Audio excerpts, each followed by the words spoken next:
Welcome to the Kottke Ride Home for Monday, November 29th, 2021. I'm Jackson Bird. Today, are influencers' aesthetic choices for their kids threatening their brain development?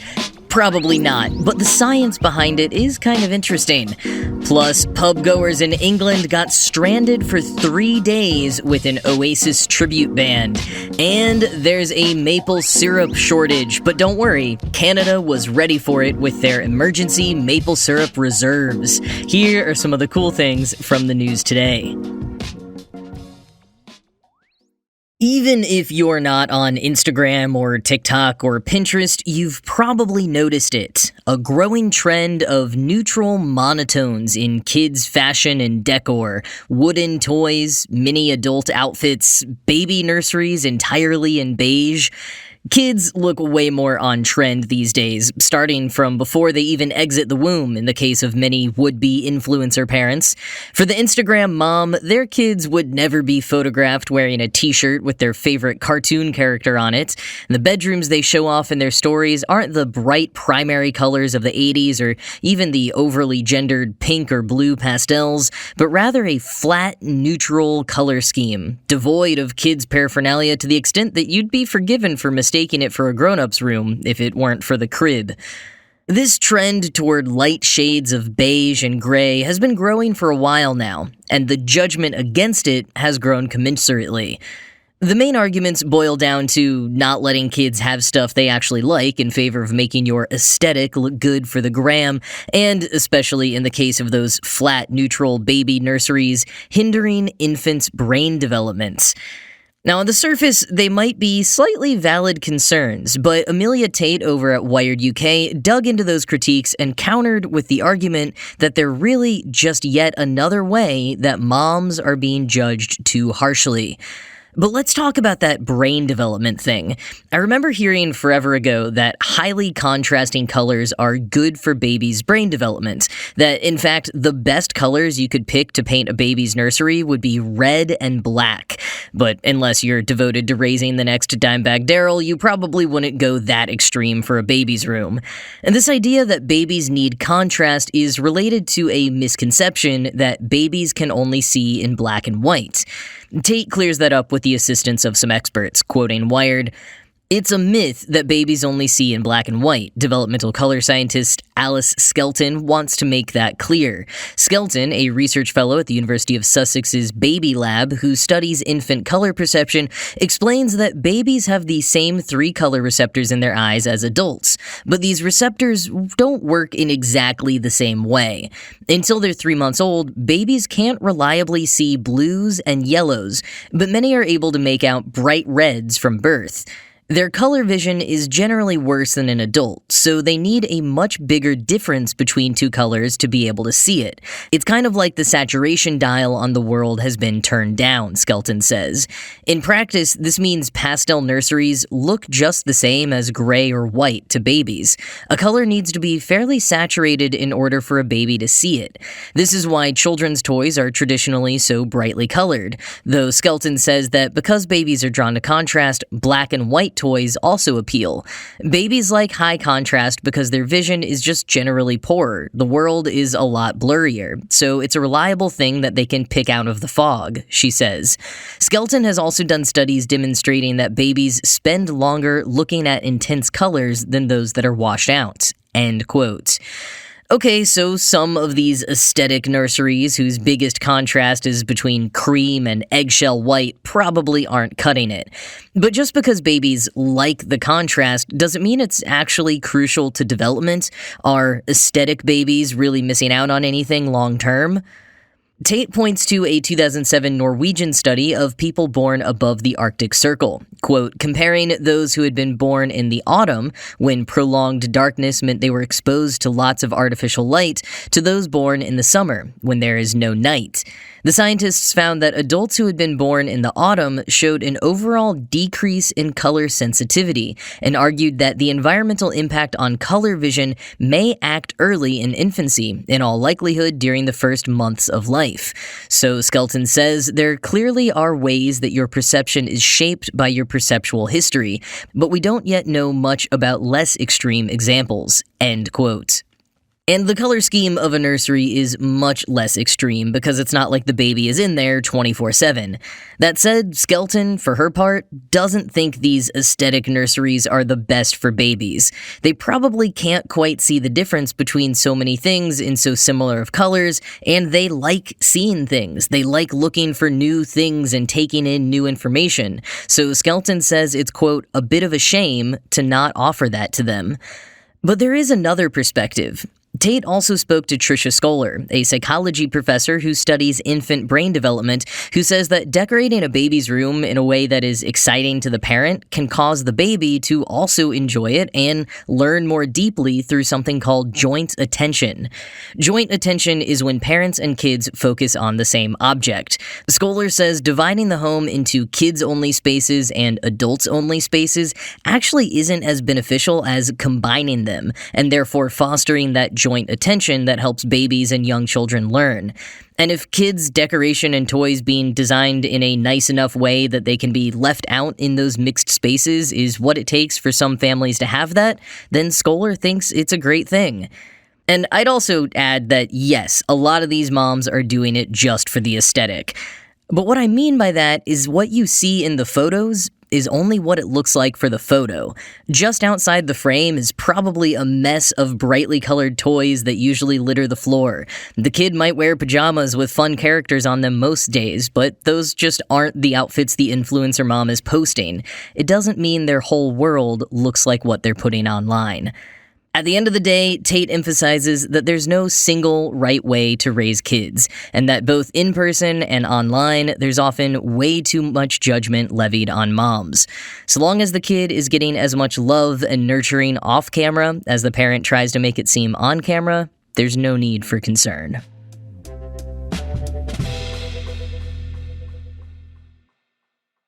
The United Kingdom has been hit with their first winter storm of the year, leaving 500,000 homes without power and at least 3 people dead so far. Northern Power Grid says it's one of the worst impacts from a storm they've seen in 20 years. The high winds and huge snowfall stranded drivers and left some trains unable to run. My personally favorite British reality show, I'm a Celebrity, Get Me Out of Here, which airs every single night for 3 weeks in a row, had to cancel its shows over the weekend and evacuate its celebrity contestants due to the storm, something it has never had to do in 21 years.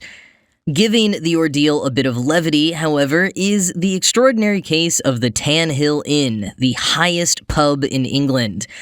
On Friday night, pub-goers ended up stranded as the blizzard took a turn for the worst. 3-foot snow piles blocked the pub's exits, and local authorities declared it unsafe to drive on the roads. So 7 inn employees, 60 patrons, and all 6 members of an Oasis tribute band were stranded for the night. And when the next day came, nothing had changed, nor the next day. In total, the pub-goers and band were at the Tan Hill Inn for 3 nights, only having left in the early hours of this morning. Some did manage to escape early. Some off-roaders came by who took a few people back home to their young children, and a mountain rescue group evacuated one man with a medical condition. But 50 patrons were left at the Tan Hill Inn, waiting for roads to be cleared of snow and downed trees and power lines. Fortunately, being an actual functioning inn, some of the patrons had booked rooms there and others had their motorhomes on site. For the rest, the inn pulled together spare mattresses, couches, and linens to sleep on. There was also plenty of food to eat since the inn stocks up for the winter. Most of it was on the house, but the stranded patrons helped wash dishes and organized a collection tin for the staff. And one reason the Tan Hill Inn stocks up for the winter is because this apparently isn't the first time this has happened. In fact, a 2017 article claims that people have been snowed in at the Tan Hill Inn upwards of 50 times just since 2005. The pub is at the very top of a hill in Richmond in North Yorkshire, in a very remote location, and the establishment dates back to the 17th century. It's become so famous for getting snowed in that in 2017, the British grocery chain Waitrose actually made a commercial inspired by the pub, showing people snowed in on Christmas Day. As far as I can tell, no one has actually been snowed in at Tan Hill Inn on Christmas, but some patrons were snowed in on New Year's Day in 2010. So So, the Tan Hill Inn is uniquely prepared for this kind of situation. To pass the time this past weekend, the bar organized pub quizzes, karaoke, movie screenings, and the Oasis tribute band Oasis played a few encore sets. Being stuck in a pub for 3 days with an Oasis tribute band. What a story. And despite a bit of cabin fever, at least according to social media posts from the pub and from some stranded there, it does seem like everyone has kept in good spirits and really bonded throughout the ordeal. General Manager Nicola Townsend said they've even talked about doing a reunion next year.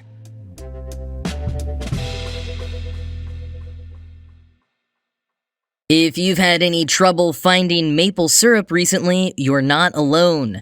Demand is up and supply is down. 73% of the world's maple syrup comes from Quebec, but a shorter and warmer spring sugaring season meant production was down this year. And part of why maple syrup is so highly valued, according to the Washington Post, is because it requires very precise conditions that producers had trouble meeting this year. Quoting the Post, sugar maples, the most common maple tree species for syrup, grow almost exclusively in the northern and northeastern United States and in the Canadian southeast. Trees must be mature, typically 30 to 40 years old, before they can be tapped, and harvest conditions between midwinter and early spring must swing between freezing and warm in a single day. End quote. And Quebec wasn't the only place with reduced production. Nova Scotia and the U.S. both saw lower outputs due to warmer weather and droughts. Meanwhile, people cooking more from home and a growing trend of using maple syrup in more and more alternative recipes and for cosmetic uses like anti-aging creams has all led to the increased demand.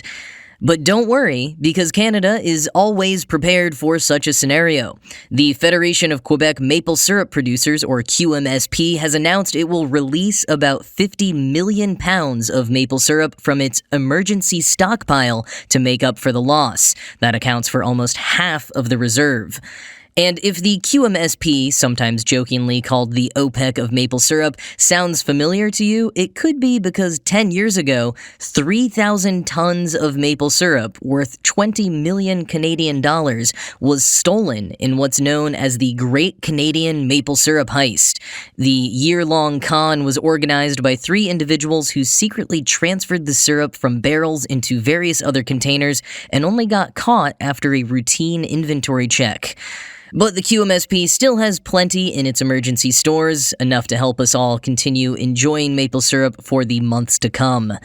Though, as the climate emergency continues to threaten maple syrup production more and more each year, I do wonder how long we'll be able to draw on Canada's emergency syrup supply before it runs dry. There are an infinite number of reasons to care about and take action on the climate emergency, but making sure our grandchildren can enjoy waffles as they were meant to be eaten is a pretty good one.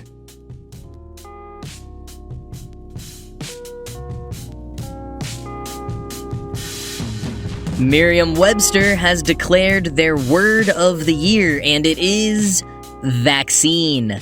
In the announcement post, Merriam-Webster shared that lookups of the word vaccine increased 601% in 2021 and 1,048% since pre-pandemic. And only about half of that was me looking up if it's spelled with 2 C's or 2 N's every single time I write the word for this podcast. The dictionary said, quote, "In everyday use, words are useful tools that communicate assertions, ideas, aspirations, and uncertainties, but they can also become vehicles for ideological conflict.